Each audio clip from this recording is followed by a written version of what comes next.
باللہ من الشیطان اللعین الرجیم بسم اللہ الرحمن الرحیم الحمد للہ رب العالمین والصلاة والسلام علی اشرف الانبیاء والمرسلین سیدنا و نبینا و شفیعنا بالقاسم محمد ونعوذ باللہ علی اعدائہم اجمعین اما بعد فقد قال اللہ سبحانہ فی کتابہ المبین وقولہ الحق بسم اللہ الرحمن الرحیم انما یرید اللہ لیذھب عنکم الرجس اہل البیت ویطہرکم تطہیرا۔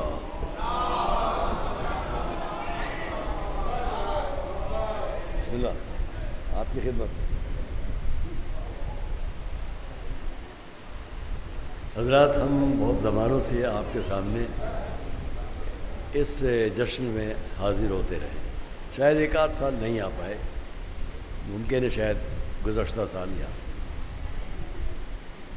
اور ہمارا فریضہ ہوتا ہے کہ ہم کچھ دیر اس لیے آپ کے سامنے کچھ خطاب کر لیں کہ آنے والے آ سکیں اور ہمارے حضرات شعراء کرام اساتذہ اپنے کلام سے اس محفل کو اور منور کر سکیں۔ یہاں آ کر بہت سی باتیں زمانوں سے آتے رہے، بہت سے ساتھی جو آتے تھے اب نہیں ہیں۔ میں سب سے پہلے مبارکباد دیتا ہوں، مبارکباد کی بات کرتا ہوں اس جشن کے معتمدین اور منتظمین سے، جس اہتمام سے یہ جشن ہوتا ہے اس کی ایک الگ نوعیت ہے، اور اس میں میں نے اب کی دفعہ دیکھا ایک نام اضافہ جو بہت اچھا کیا انہوں نے۔ میں نے اس کی اپیل کی تھی 2 سال پہلے، الحمدللہ وہ بھی، لیکن ایک اور بھی ہم نے خواہش کی تھی، وہ ابھی تک اس کا جواب ہمارے سامنے نہیں آیا ہے، اور میں یہ چاہتا ہوں کہ یہ بات عام ہو۔ ہمارے حضرات شعراء کرام تشریف فرما ہے، پوری دنیا میں جاتے ہیں، پورے ہندوستان میں ایسے تمام پروگراموں میں شرکت فرماتے ہیں۔ وہ خود ہی ایک بہت بڑا پیغام ہے، جہاں جائیں، امریکہ سے لے کے کہاں تک، ہر جگہ۔ کہ میرا ایک سوال ہے، کیوں نہیں ایسا ہوتا کہ پورے سال یا تمام زمانوں میں، میری اطلاع میں نہیں، اگر ہو تو کوئی مجھے بتائے، کہ ایک نام پر کوئی پروگرام سال میں کیوں نہیں ہوتا؟ ہم بھی اس میں ہیں، اور وہ نام ہے حضرت فاطمہ بنت اسد کا۔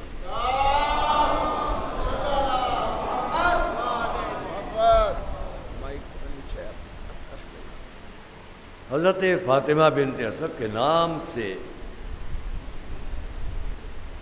آپ نے فوراً صلوات بھیجی، اور یہ ہم اور آپ جانتے ہیں کہ ایسے پروگرامز میں جہاں جہاں ہم لوگ فوراً صلوات یا نعرہ بلند کرتے ہیں، اس کا اثر دوسری طرف اور خراب جاتا ہے، بعض لوگوں کو نہیں اچھا لگتا ہے۔ تو یہ نام تو بہت خاص طور سے، میں تقابل میں بات نہیں کروں گا، تقابل میں بات کروں تو اچھا نہیں لگے گا، عادت نہیں ہے، مگر آپ سمجھ سکتے ہیں۔ یہ یاد رکھیے کہ جتنا بہت سے لوگ حضرت ابو طالب کے نام سے چڑھتے ہیں، اس سے کم نہیں ہے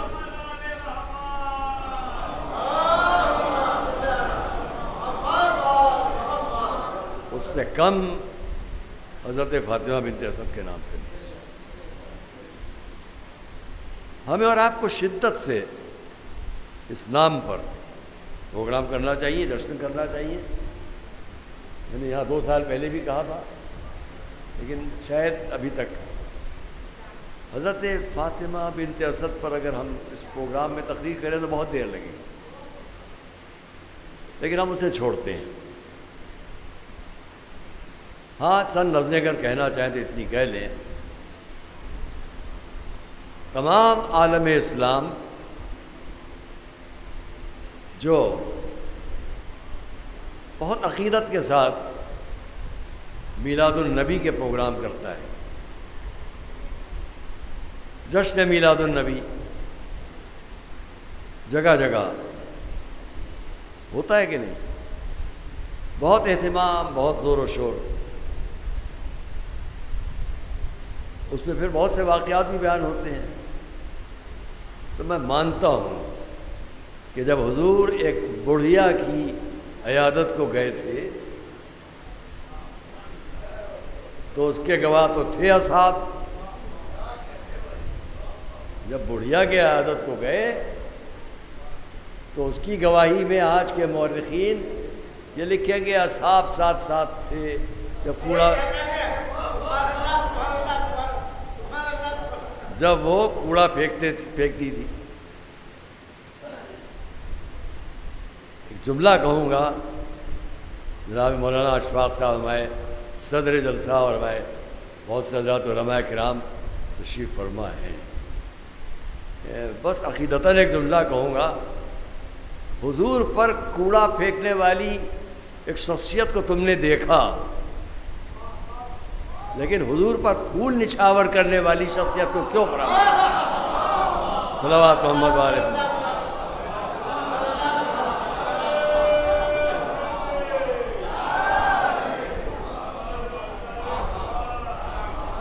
کیوں نہیں ہے؟ کہ وہاں کے گواہ تو سب ہیں، لیکن حضور کی کم سنی میں جب وہ گھر تک آئے تو ان مناظر کی گواہی کون دے؟ میں ایک چھوٹی سی بات کرتا ہوں، یہ سوال میرے ذہن میں اشفاق میاں اس لیے آیا کہ جب میں نے یہ پڑھا کہ حضرت ابو طالب نے ایک سفر پر جانا چاہا شام کی طرف، اور حضور آ گئے، انہوں نے کہا آپ ہمیں کس پر چھوڑ کر جا رہے ہیں؟ انہوں نے خیال کیا اچھا ان کا دل چاہ رہا ہے میرے ساتھ چلیں، تو دیکھا پلٹ کر، اب یہاں سے میں بات کہہ رہا ہوں، تاریخی لفظ ہیں، حضور کی آنکھوں میں آنسو دیکھے، حضرت ابو طالب نے ساتھ لیا۔ غور کیجئے گا آپ، حضور کی آنکھوں میں آنسو دیکھے، حضور کا سن 12 سال 2 مہینے 10 دن، کبھی تو حساب لگائیں ہم لوگ، کیوں نہیں بیان کرتے تقریباً 13 سال، تقریباً 14 سال، تقریباً 11 سال، جو ہم لوگ اردو میں بولتے ہیں، جنہیں پرفیکٹ بالکل گنی چنی بات، 12 سال 2 مہینے 10 دن، یہ حضور کے سن کا ایک ایک عدد، سال، مہینہ، دن، یہ سب کون بتانے والا ہے؟ کیا وہاں ابو لہب کھڑا ہوا تھا جو بتا رہا تھا؟ کیا وہاں کوئی ابو جہل تھا جو بتاتا؟ تو میں نے اس کو اس لیے نقل کیا کہ حضور اگر سفر پر جانا چاہتے ہیں ساتھ میں تو ان کی آنکھ کے آنسو، ان کے سن و سال کا پورا حساب، یہ عالم اسلام سے میں کہوں گا، جب آپ جشن عید میلاد النبی منایا کریں تو یہ تو آپ جانتے ہیں ہر بڑی شخصیت کے بارے میں جب آدمی کو محبت ہوتی تو ایک ایک بات جاننا چاہتا ہے، دوسروں کو بتانا چاہتا ہے۔ حضور آپ کے لیے اتنی عقیدت کا مرکز ہو تو کم سے کم یہ تو پتہ لگائیے کہ کمسینی کے سارے واقعات آپ کو کس سے مل رہے ہیں۔ اگر حضرت ابو طالب کو، حضرت فاطمہ بنت اسد کو ہٹا لے تو حضور کی کمسینی کے سارے واقعات اندھیرے میں چلے جائیں گے۔ ہم جو رسول کے کمسینی کو بغیر ان کے نہ پہچان پائیں، وہ اپنے ایمان کو بغیر ان کے ایمان کے کیا پہچان سکتے ہیں؟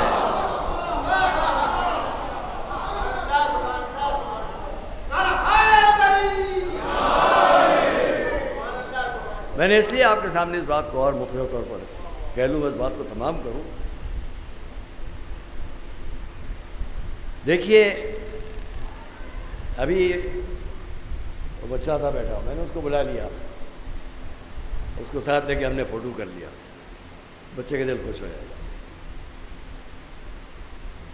یہ سائیکالوجی کے ماہرین، نفسیات کے ماہرین، انسانی تاریخ کے ماہرین، ان سے میرا ایک سوال ہے، جب آپ کی نظروں میں اس دنیا کے اندر کوئی بہت اہم شخصیت ہوتی ہے، حد یہ کہ جو آپ کی نظروں میں بدترین انسان ہو، اس کے بارے میں بھی مورخین، محققین یہ ایسا کیوں برا بن گیا، لیکن کم سنی میں ایسا تھا، یہ اتنا اچھا کیوں ہے لیکن کم سنی میں ایسا تھا۔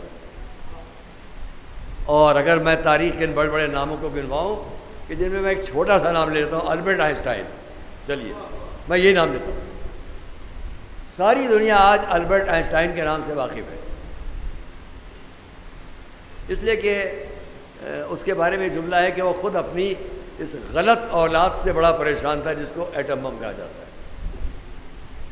فزکس کے مسئلے پر آج ساری دنیا اس کے نام پہ، گریوٹی کے مسئلے میں ساری دنیا اس کے نام، میں اس پر نہیں بیان کرنے جا رہا ہوں، صرف یہ کہوں گا کہ جب میں نے البرٹ آئنسٹائن کے بارے میں کتابیں خریدی، جب میں نجف میں پڑھتا تھا تو ایسی کتابیں خریدی، اس میں نظریہ اضافیت و البرٹ آئنسٹائن فارسی میں یہ لکھا ہوا، وہ میں نے کتاب خریدی اور ہے میرے پاس، ہمیشہ شوق تھا بھائی یہ کتاب خریدو، اسے پڑھو اسے پڑھو۔ اس میں آئیے میاں ایک صلوات بھیجیں سب مل کر،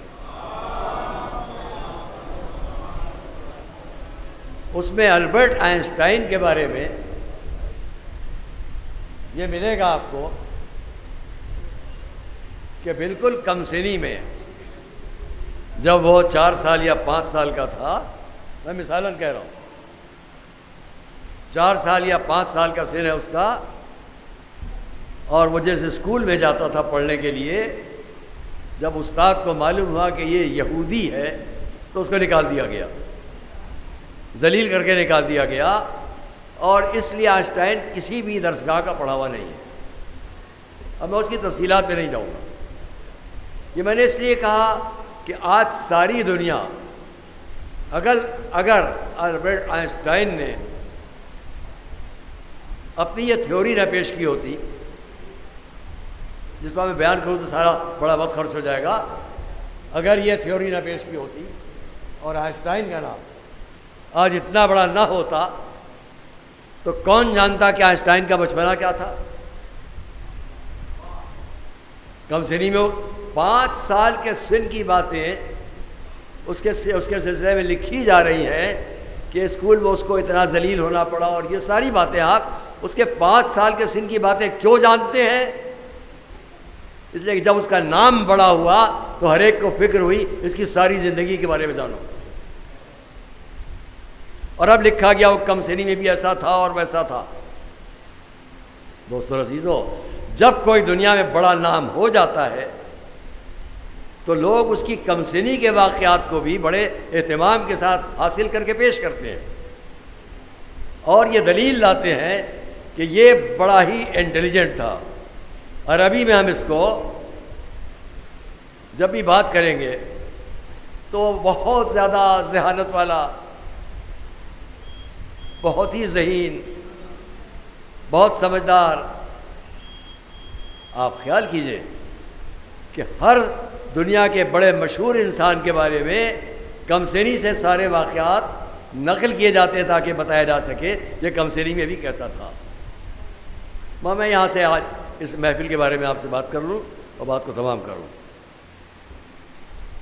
یہ خیال کیجئے آپ کہ ذہانت کسی انسان کی کسی فن میں جب نمایاں ہوتی ہے تو اس کے تحقیقات میں اس کی کم سنی کی ذہانت کے واقعات شریک کیے جاتے ہیں۔ اس نے بالکل کم سنی میں ایسا، مرزا غالب کم سنی میں پہلا شعر یہ کہہ لیا، فلاں خطیب کم سنی میں ایسی بات کر لی، فلاں استاد، ہر ایک کے بارے میں کچھ نہ کچھ۔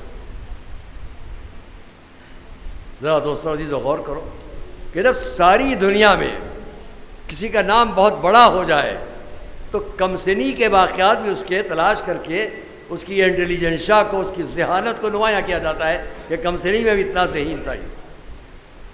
اب میں سوال کرتا ہوں، ایک ایسا گھرانہ اور دیکھو جہاں مذہبی عقیدت کے اعتبار سے تو سب کچھ ہے، لیکن اگر صرف دنیاوی اعتبار سے بھی دنیا آ کر دیکھے تو میں سوال کرتا ہوں کیا اس سے بڑے نام بھی تاریخ میں کئی اور نظر آتے ہیں جو ایک ہی جگہ ہوں؟ یہ محمد ہیں، یہ علی ہیں، یہ فاطمہ ہیں، یہ حسن ہیں، یہ حسین۔ ایک سلامات پڑھیں تو میں کچھ کہوں آپ کو۔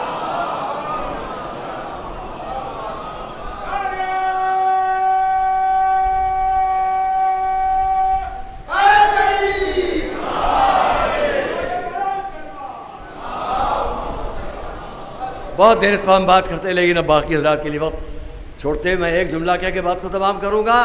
ذرا دنیا انصاف کرے کہ آپ کے سامنے ایک ہی منظر پر، ایک ہی جگہ، ایک ہی گھر میں، ایک ہی نشست میں یہ 5 نام، میں عقیدت، مذہبیت، روحانیت، نورانیت ان رشتوں سے بات نہیں کر رہا ہوں۔ اگر صرف اور صرف دنیا کو سامنے رکھ کے پوچھوں کہ ان میں سے کون ایسا ہے جو دنیا کے سامنے انٹیلیجنس اور ذہانت کی کمال کی نشانی نہیں ہے، کمال ذہانت کی جو 5 شخصیتیں نمایاں ہوں، ان کے درمیان جس بچی نے پرورش پائی ہو اور اس کا نام زینب ہو، وہ کتنی ذہین ہوگی۔ صلوات محمد علیہ۔ آئیے مولانا، آ جائیے، آئیے،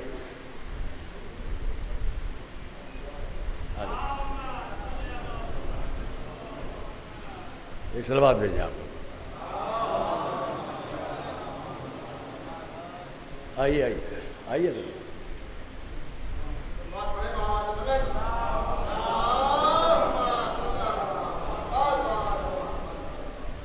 صرف اور صرف اگر انٹیلیجنس کی بات کرو تو جو گھرانہ اتنی عظیم ہستیوں کو پیش کرتا ہو، ان کے ساتھ تقریباً 5 سال، 4 سال سے لے کر، اگر میں اپنے تحقیقات کے مطابق بات کروں تو یقینی طور پر 4 سال حضرت زینب نے حضور کی آغوش میں تربیت بھی پائی۔ اس کے آگے بڑھو، وہی زینب کبھی رسول کی گود میں ہے، کبھی سیدہ کی فاطمہ کی گود میں ہے، کبھی علی کے سائے عاطفت میں ہیں، کبھی اپنے بھائی حسن کے ساتھ ہیں، کبھی اپنے بھائی حسین کے ساتھ ہیں۔ ان میں ہر شخصیت وہ ہے جس نے تاریخ انسانیت میں انقلاب پیش کیا ہو، ان کے ساتھ رہنے والی زینب۔ یوں نہ سن لیجئے کہ شہزادی زینب اور بعد کے واقعات، ابتدا ہی میں آ جاؤ تو ایک جملے میں بات تمام ہو جاتی ہے۔ بڑے بڑے مورخین نے لکھا، آئیے عقیدت کی منزل پر ایک جملہ کہہ لیں۔ حضور سفر پر ہے، مدینے میں نہیں ہے، اور ولادت ہوئی حضرت زینب کی۔ صلوات پڑھیں محمد۔ ولادت ہوئی، شہزادی نے اپنی بچی کو گود میں لیا، لے کر مولا علی کے پاس آئی۔ بابا نہیں ہیں، ان کا نام آپ رکھیں۔ فرمایا میں آپ کے بابا پر سبقت نہیں کر سکتا، وہ آئیں گے وہ نام رکھیں گے، اور بہت جلد سفر سے واپس آ رہے ہیں۔ جب حضور واپس آئے تو مولا علی نے آگے بڑھ کر سب بتلایا، اپنی بیٹی کو سامنے پیش کیا۔ ہم نے انتظار کیا اس کا نام آپ رکھیں۔ رسول نے فرمایا اگرچہ فاطمہ کی تمام اولاد میری اولاد ہے، لیکن ان کے نام رکھنے میں میں سبقت نہیں کر سکتا، نام وہ رکھے گا ان کا۔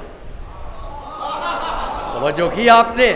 ابھی رسول کا جملہ تمام نہیں ہوا تھا کہ جبرائیل آئے، آ کر یہ کہا کہ رب العزت نے آپ پر سلام کہا ہے، اور یہ کہا ہے کہ میں نے لوح محفوظ پر جو نام لکھ دیا تھا وہی نام اس کا رکھیں، اس کا نام زینب ہے۔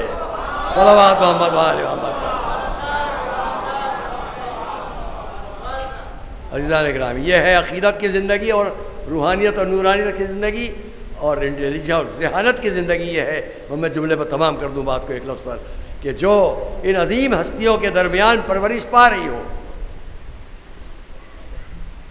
پنجتن کے درمیان واقعات ہیں، ان کو چھوڑتا ہوں، کہ جس شہزادی نے ان کے درمیان پرورش پائی ہو، جن میں سے ہر ایک ذہانت کی کس منزل پر ہو، اور خدا کی طرف سے جو ان کو نعمتیں عطا ہے. میں خالی دنیاوی اعتبار سے جو بڑے بڑے محققین، ریسرچ اسکالرز، یورپ، امریکہ، کہاں کے، ان سے کہنا چاہتا ہوں کہ اگر ان 5 شخصیتوں پر غور کرو، ان کے درمیان زینب پرورش پانے والی خود کس منزل پر ہوں گی. ان میں سے ہر ایک تاریخ انسانیت کے لیے ایک انقلاب پیش کر رہا ہو. ان کے درمیان زینب کیا ہے، ایک لفظ سے اندازہ کر لو کہ جہاں عقل آ کر خود سجدہ کر رہی ہو، وہاں زینب کا نام اس گھرانے کے اندر خطاب کے طور پر عقیلہ بنی ہاشم پڑا ہو، عقل کی اس معیار پر ہو، اس کمال پر ہو. ایک مبارکباد پیش کرتا ہوں سب کو. ڈاکٹر محمد علی.